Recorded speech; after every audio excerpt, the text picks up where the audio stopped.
After managers develop a plan, they need to come up with a way of organizing their their business in order to carry out that plan. And that is what the organizing function of management is setting out to do. So this is a process of assembling people, resources, and distributing the work necessary to carry out the plan. And so under this, you're going to develop the organizational structure and then populate that structure with jobs, and each one of those jobs is going to have various tasks associated with it. And there's lots of different ways that we can organize a department.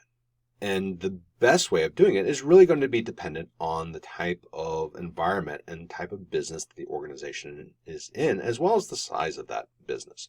But some of the basic structures that we see documented in the organizational chart is the chain of command, which is going to be the reporting relationships that exist. So which manager does an individual contributor report to?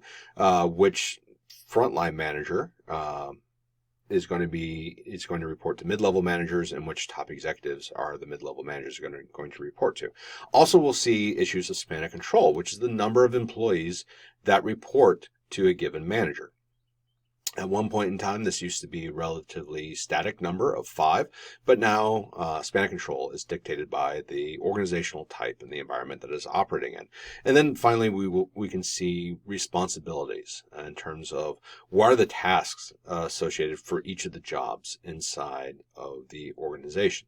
Now, how an organization approaches these things is really going to be dictated by the values of the organization, the environment that is operating in, the overall strategy of the organization. Because it's through organizational structure that we connect the strategy to the environment.